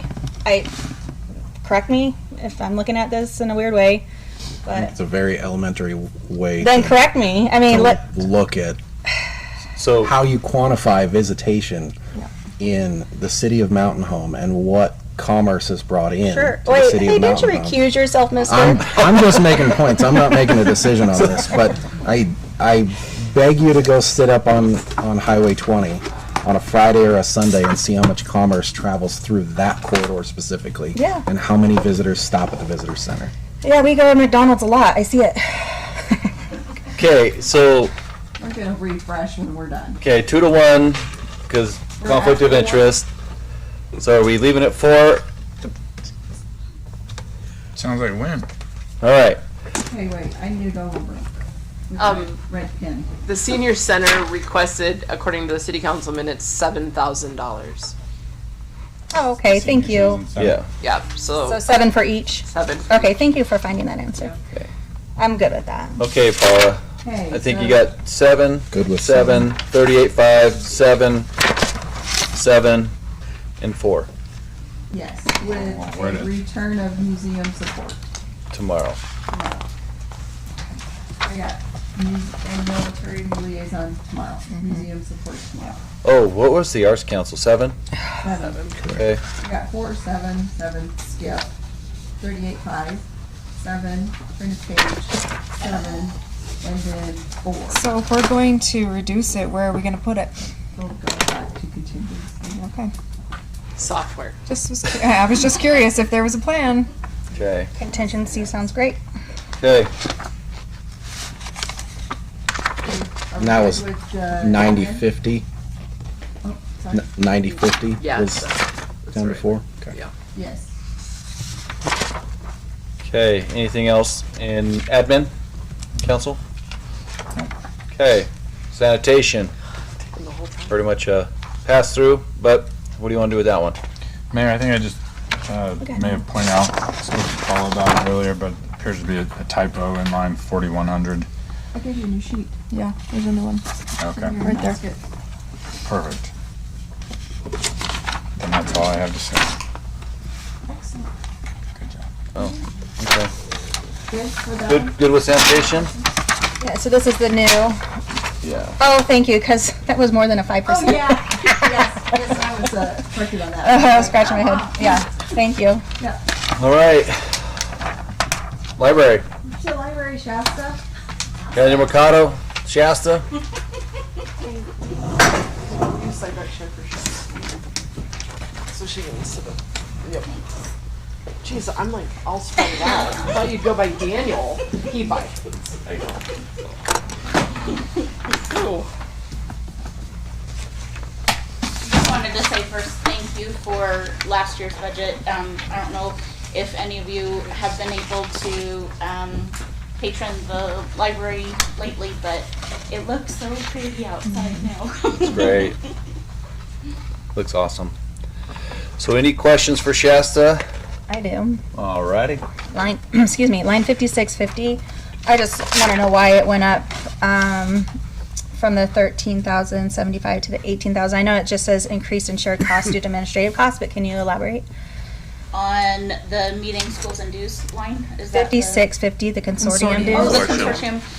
The courier service dues, we've seen an uptick in circulation as far as borrowing from other libraries.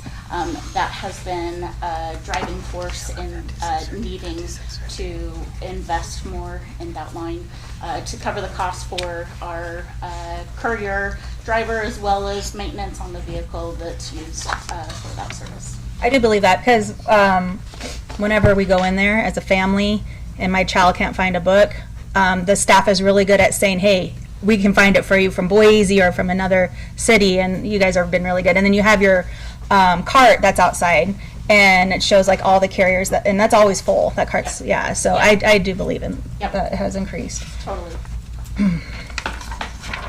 On that note, those two lines have the same line number. There's two 5650s. We highlighted that. There's two 5650s probably. Okay. I've made note. Gotcha.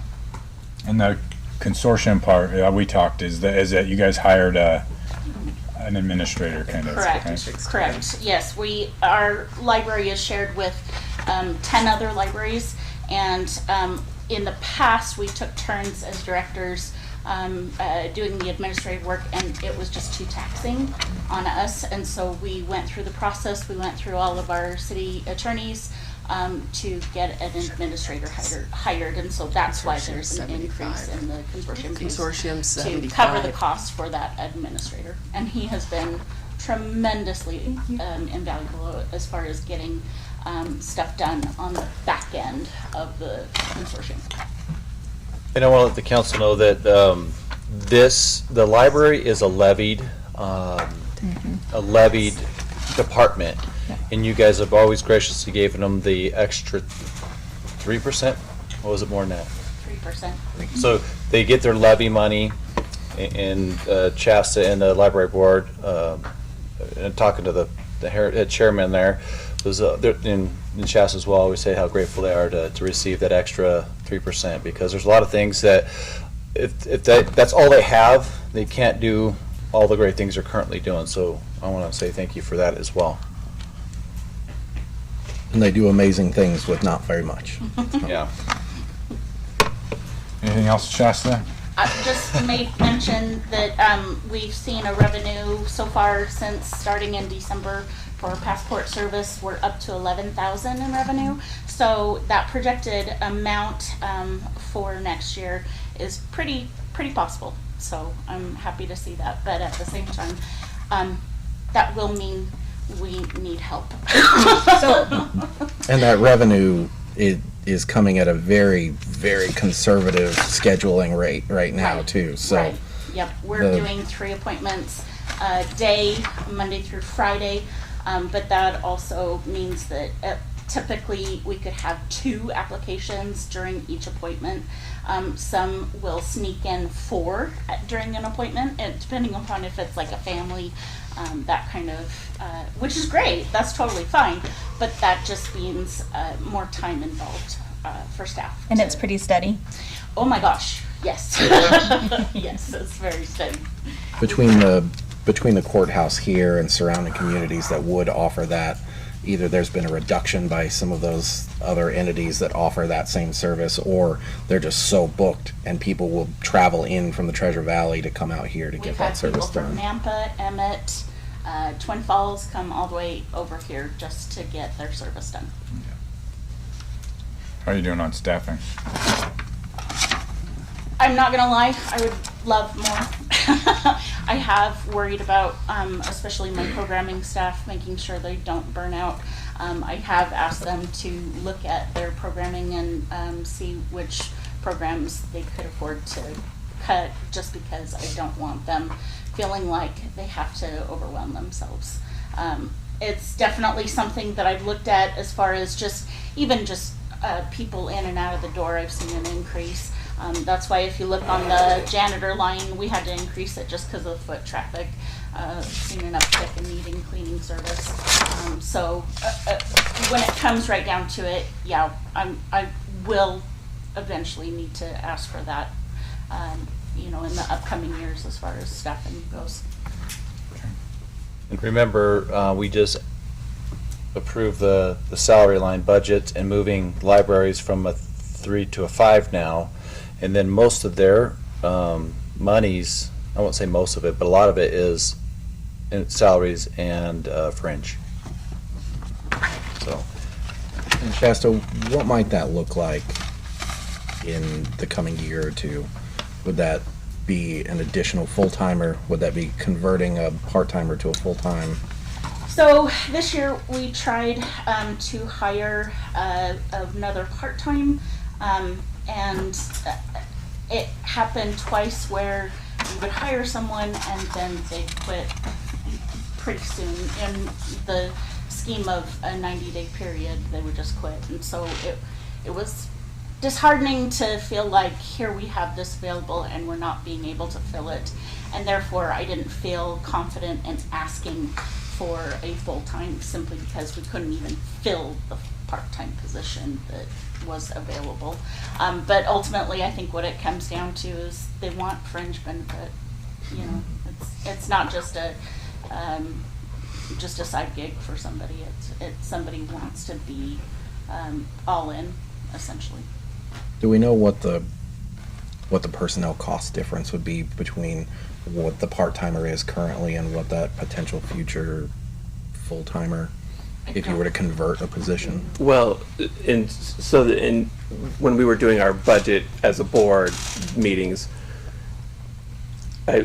we came to the consensus that we wanted to, because we have that part-time position, so if we can roll that, like the thinking is that we can roll that over into next year, like if it doesn't get filled, and then we can come back and ask, and instead of asking for a full-time hire, then we're only asking for essentially half of the pay and then the fringe, right?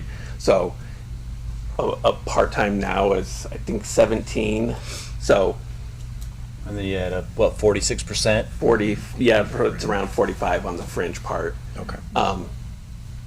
Which is the, I hate to say that's the hard part, but that's the hard part is when you tack on the fringe. But if we can get, going into FY27, if we've got that part-time position, all we need to do is another 17,000 and then the 46%. I think that's a good, that was our plan, that was the goal. But you're budgeted for 2 part-timers, right? Correct. And you're only filled 1. Correct. So you're saying you keep the second one vacant for a full year, and then combine the 2 part-times into the full-time? Yeah. Yeah, because we have a part-time in there now that I think she's expressed interest in. She has expressed So- interest in being So it's truly part-time. just a question of fringe then, if you don't intend to keep another part-timer. Correct. That is correct. Okay. I'm not sure how that works with the levy and all that, but I can ask later about that. Okay, any other questions for Shasta or Daniel? All right, thank you. Thanks. Thanks, Shasta. Let's run to Go. Jake. Come on, Jake. Let's do it. Thanks for.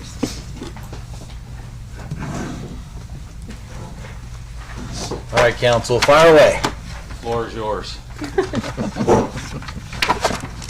The gas and oil you've highlighted, are you, how are you tracking through this current fiscal year? I think we're looking pretty good, but I mean, it's going to be a little while before we really know. We're halfway, so with all those new guards, halfway through the year, Your season or the year? the season. Okay. Yeah. All right. I think the big question on I think we're going to be good. on your budget comes down to like the clubhouse, as we've already spent a lot of money on it, but can you just kind of outlay your vision with the different line items all related to clubhouse repair and maintenance Oh, okay. and So- capital outlay? So before you jump, there's 18,000 left in the gas and oil line in the golf budget currently. So, Okay, yeah, plenty of We've yeah. always been like 11. and then just so that council's aware, I kind of after the last episode of the clubhouse, Jake and I and Paula kind of sat down and were like, hey, how do we never get in this situation again? Like, what do we do for upgrading and keeping our restaurant equipment up to date and current and meeting code? And how do you keep the exterior and the interior of the facility up to par routine? So we're not back where we were So speaking 6 of, months ago. So not all of it is necessarily all on Jake, right? Like it was kind of a team effort. So I don't want you guys to just poke at him. No, why not he at did all. that. but I do have a question on that when you speak about restaurant repairs. So, 3850 restaurant repairs, you're asking to increase 5,000 to go up to 20,000, and then 4,000, 30 to 50. you're wanting to go up to 10,000 more from the 25,000 to 35,000.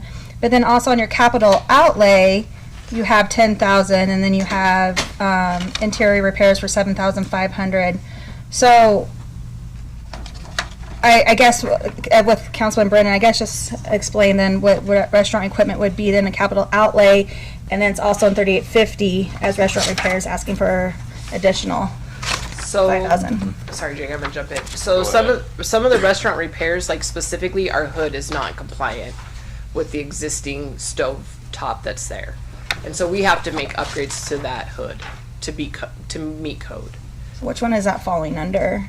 Is it going to be capital outlay, or is Well, it if it's gonna- over $5,000, it's gonna be a capital outlay. Gotcha. And my assumption is it probably will fall there. But I don't know the price of that today, but that's where we're kind of at. We will, and then the other additional part is a fridge isn't very cheap. And we have 2 and a freezer that stand out in a shed that doesn't have the best of environment for them. So, I think those are the things realistically we're looking at, trying to ensure that we have funds in that line. And then moving to the 4,000 line, that 3,500 buildings and grounds, that's collaboratively exterior and interior. Oh, okay. So it's not just, and Jake's really good at spending the exterior portion of it. 3810. Yeah, she asked on the 40-0-0. 40-0 is mainly, oh yeah, you're right, okay. Right, do you see what I'm Yeah, saying? all buildings. Yeah, And. and the ground. All grounds, it mainly is grounds though, for the most Correct. part. So just to clarify those lines. And then the capital outlay, Jake and I, and like Paula, and we've dialogued with the mayor a little bit, is you guys have seen that fenced area with the sheds. I think a goal of ours would be to clean that area up. Is that getting the freezers out of the sheds and doing some kind of large outdoor refrigerated unit and kind of cleaning that up to make first eye appearance a little more attractive. That's not saying necessarily we do it this year. We don't even know, like we kind of like bounced ideas off of one another. We don't even know what the cost of that would be. So it could be potentially, like Councilman Brennan always says, a build opportunity to fund it, to put money in it, to put an exterior large unit fridge outside hooked up that's more economical and better bang for the dollar than limping along these interior freezers in a shed. And where would that be? Then is that capital Yep, outlay? yep. Under which one? And again, those are ideas we've ideas thrown we have. out to you. Like, Okay. and restaurant equipment isn't very inexpensive either. Because And- capital outlay, it's 201,500, so that's quite a bit, right? And so when it's just says equipment inventory or interior repairs, it's pretty generic, right? Yeah. So But I don't know when the flat top's gonna break. And when it breaks, we gotta fix it. so you got the oven hood, you got the refrigerator. We own every piece of equipment in the No, restaurant. sure. What else are you thinking? I'm just trying Well, to. the HVAC. flat, Yeah, the HVAC, but the flat top's also gonna go. Jared's been, Limping he's it. been, yeah, he's, some days it's hot, some days it's cold. Okay. So he's actually trying to, he's been asking me when we can get a new one right now, so. The flat top would be probably something definitely. How much is that one? I don't know, I told him to get me some bids on it, like which one he would think would work under there, but they also have to get a new hood fan. So it's kind of all works together, cause it has to fit under the hood fan. So, We weren't compliant. We have to leave two burners off because of the burners aren't under the hood fan. Right? Yeah. Yeah. So I guess the only restaurant thing is, it says restaurant equipment 10,000. That's the only thing interior in that 9,900 line. Jake, what are your driving range improvements? well, I think just from look, cause I really would like to get nets around the whole thing, but that's gonna be a lot of money. So I think if we were to go with the 25,000, I would get a net in the back to keep all the balls from going into the canal. That'd be the first thing I would do with it. You know Have how you much a net explored is? what that cost might look like? Not for just the back, but I've explored for the whole thing, and it's pretty pricey, like a few $100,000 pricey, so that's not reasonable to do, so, yeah. Jake, I don't see your pump in here. Your well house. Yeah. You said it's like 1990 and it's, The irrigation, the whole irrigation pump? Yeah. That's a lot of money, so But that's you're looking. a at- need, but that's not listed on this budget. It's a need. I didn't put it in here just because there's a lot in there, and so I was just kinda trying not to overdo it, but. How much is We're it? looking, $1,000 pump. we're gonna be looking around 100,000. 100 grand Oh, to redo it all. You're gonna be, cause you're gonna be digging out and redoing the wet well, the building, and rebuilding the whole pump station. So Jake, you have like 5 different mowers listed for, on page 3. But the, are these, so you're saying these are the priority then, over the pump? Well, I have to have the pump I have to have the mowers to cut the grass. Right. But I also have to have the pump, so there's really, the only reason they're in there is because I have to have them. The pump's working right now, the mowers are falling apart.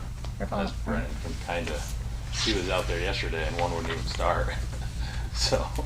and he so they actually- say. Yeah. Perfect timing. That was the rough mower that we bought last year, the old one. Yeah. It wouldn't even, I mean, we've been trying to keep it going, repairing it all summer. And then I showed him too, some of the other ones there, they're just, the oil's just leaking out of them, and to replace those, the motors for those, it's like a hydraulic motor, they're $3,000, so when we go through those to replace those, it's just, it doesn't make sense. And I showed him another motor, or another mower that we're parked, and we're just piecing off it just to keep the other ones going. So, that's why I like to try to keep all the mowers on a lease agreement, so they can just roll out. Because after you do a lawnmower for 4,000 hours, they're done. You're just gonna start spending all kinds of money just to keep them going. So, Jake, my request, and we kind of talked about it, is the Echo robots. You canceling that this year, primarily because we don't have the ones we've already agreed to pay for, and they could not. Potentially, they don't arrive they're saying August now. this fiscal year, maybe. Yeah. Yeah, we're hoping that, Yeah. after talking to them yesterday, they were supposed to get 4 containers of them in from Japan. They only got 1. 3 are supposedly at customs. I don't know. So, And just kind kind of like before, like I'd like to see the success of them before we commit to 2 more of them. So my request on that particular item would be to come back the next fiscal year if they're successful. And, we talked about that it's not going to be a manpower saver either. Like you're just going to get more just be able to move more labor out of the current personnel that you have Yeah. to maybe accomplish more projects. I definitely don't want to get rid of the manpower. I never would want to get rid of manpower for a robot. I agree with you on that. Yeah. But I do want the robots. Okay. Jake, Yeah. On your HVAC upgrades, your interior repairs for 7,500, you're trying to get ductless AC. Are you sure it's gonna be 7,500? Because I just put in ductless AC in one of my I'm not commercial. sure, that's just talking to Sex Hour. It's a lot more than that. Was- I just put in a ductless AC unit in one of my commercial buildings. We were talking about just putting it on the one side. It's on the Bar bar side, side, the just mini the bar split side. on the bar side. Is it up even more than that? I'm just saying I would finite those numbers because it was a lot more than that. But I could be. Jim might be cutting you guys a little deal, so. Or maybe giving you a worse deal. I didn't use them, so I know I got a good deal. Okay, we'll look into that one. Councilman Brennan, the removal of the Echo robots, I didn't quite catch that. I wasn't a part of that conversation. So is that looking at waiting to receive the 2 that we committed to for this current budget year and then projecting that we're going to remove the remaining 2 that were originally targeted off future? Yeah, keep Budgets. going with the 2 that are en route, although we still haven't signed lease documents or anything like that for them. Let them continue to come. And then the two that are requested here, push those off another year. And hopefully that gives us a little time to see and experience if it's something we want to invest more And that into. was part of the conversation last year, I believe, Yeah. right? Because you wanted 4, and then we're like, hey, we'll give you 2, see how you like them, and then maybe 2 more, right? And but if you haven't even got the first 2, then we don't know how you like them, right? Okay. So you have $15 or 15,000 to play with. Can we go back to that pump discussion? Is that a need this year or another year? I down the mean, road? I put a lot of money into the pump every year. It goes down all the time. I have 2 pumps. I have a 75 horse and a 40 horse pump, and just, I mean, they put in a 97, and they're not. I don't know. I personally think the city probably skimped on when they put them in too. Just like when they put the irrigation system in, they just tried to save money, and there's a lot of issues. And so I'm just constantly rebuilding the pumps and just everything with it. Does that come out of your 40 Comes out of or irrigation? irrigation. 40/20? Yep. That's why we upped irrigation a few Yeah, years back, yeah. because it was just, And that's maintenance, that's not a replacement. Can we, how would you feel about cutting some of these capital outlay stuff and prioritizing the water for the golf course to keep it green rather than the nets and maybe the mechanic or equipment storage facility?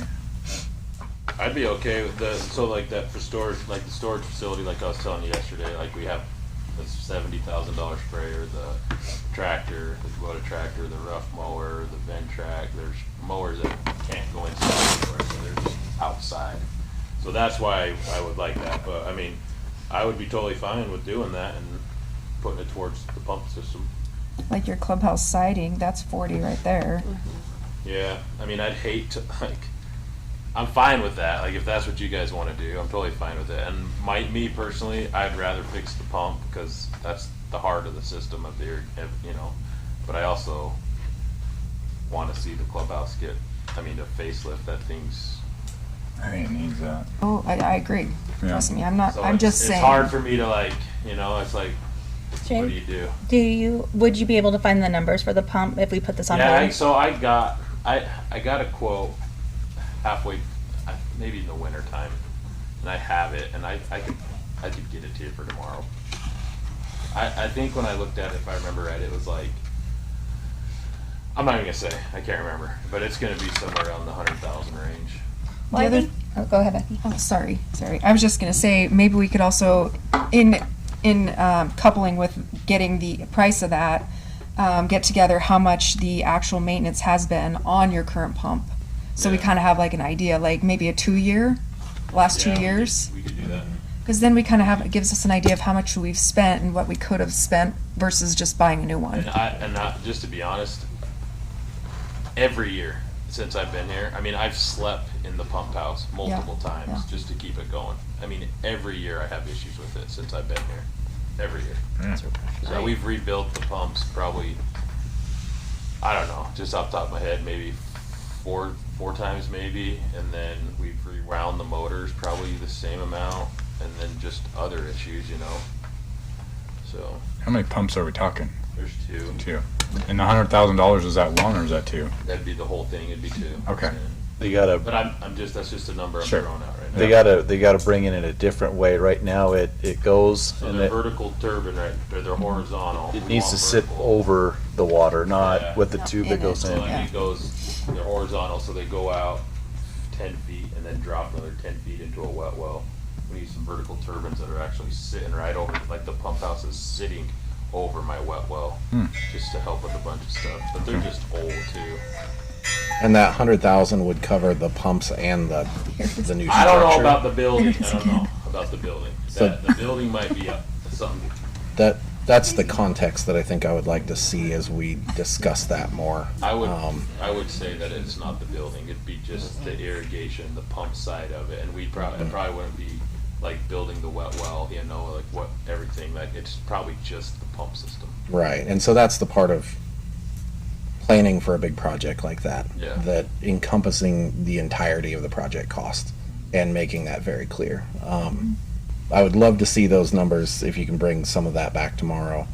I can definitely get you the pump numbers. You know, or we can look at some comparatives on, you know, building size, what we've spent to build other things, and kind of back into an estimate of what that might cost. Other buildings that we built throughout the city for other purposes, obviously. But I would like us to put a pin in the golf budget until tomorrow. We can see that, start moving through methodically what may need to shift, and how to address those. And then if we're gonna spend that kind of capital, I want you to get it, there's no reason to spend all that money on the pump system if it doesn't incorporate the building itself, because why do it halfway, you know what I mean? Well, the pump, I just got the bid on the pump, right? I'd have to Right, go to another and the mechanics, construction company to do all that. still, it'd be a good number to have. Yeah, no. Because I agree with Becky, or sorry, Councilwoman Garvey, that I'd rather not see a net, I'd rather you put the 25 that, or the siding towards that, you know what I mean? There's things in here No, I that, agree. I just didn't want to overload the whole. I mean, it's already kind of a big budget already how it is, so I was just trying to be a team player. You know, the And then core what- of golf operations Right. is the course itself. You know, these other things, like if you don't have water to water the course, then the value of that asset goes down. And I think that's why I'd like to see that. and then those really, numbers focused on. sorry, Scott, or sorry, Councilman, really quick, I know, can you tell them what happened to the greens? Yeah. So actually, the pump was down, right? So the pump was down for a week. It was about the week where we just started getting really hot weather, and it was probably like 85s or something. And the greens were starting to turn. The pump has been down for a week. So I had the fire department come in. They came in and watered the greens because they were turning brown and dying.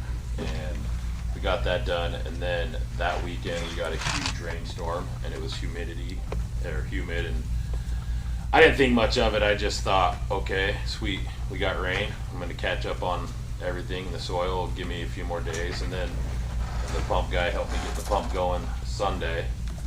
Turned the water on Sunday night. Pump was down Monday when I got to work.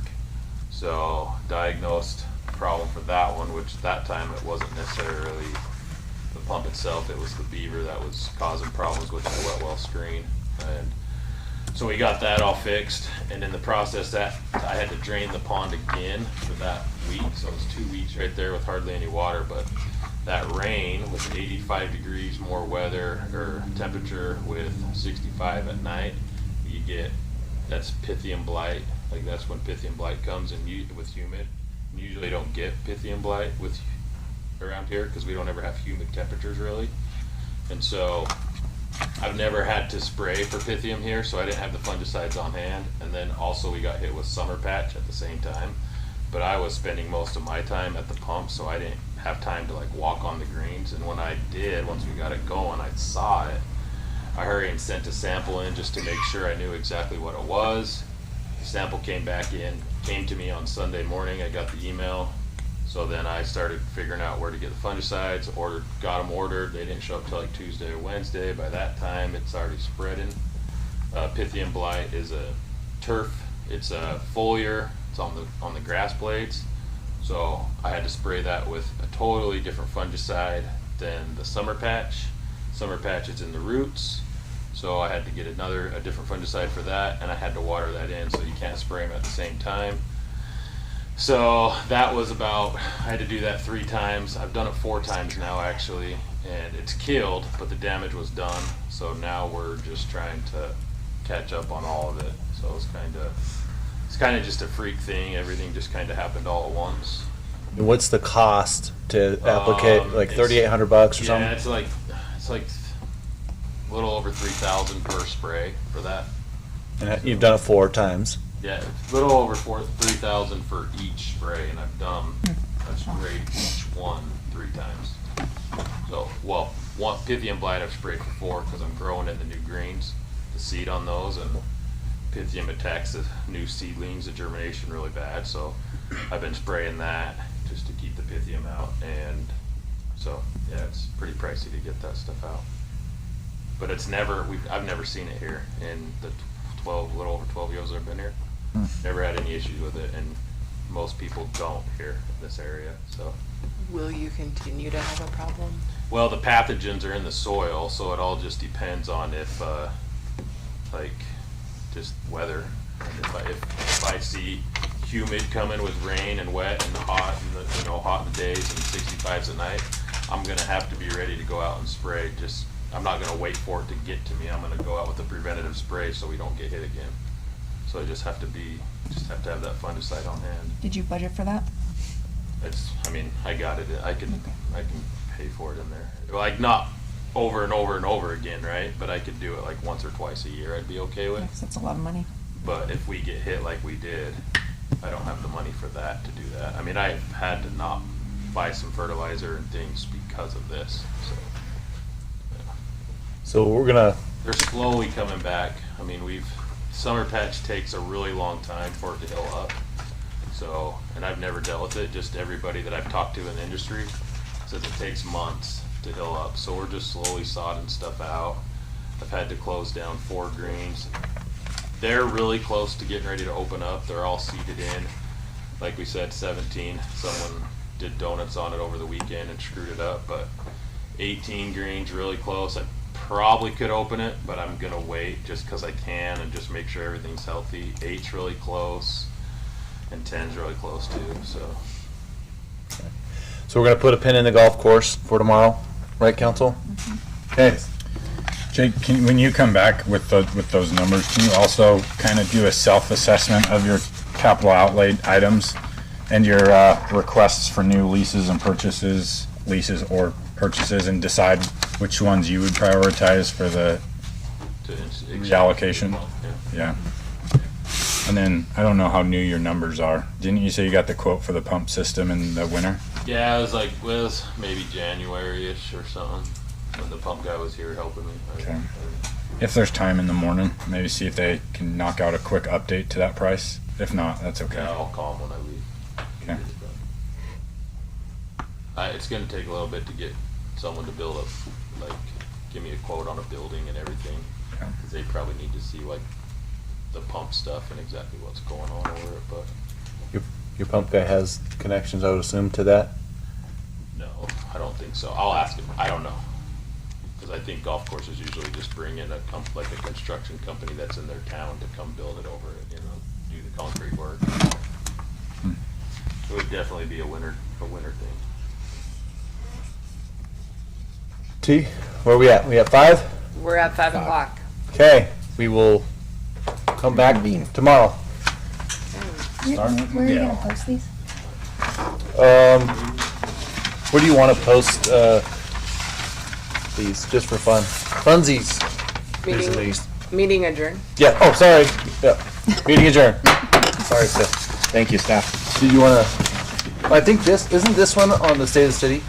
And then I didn't have this one, so. What did he want? Yeah, I'll have Nikki throw them out and say, hey, here's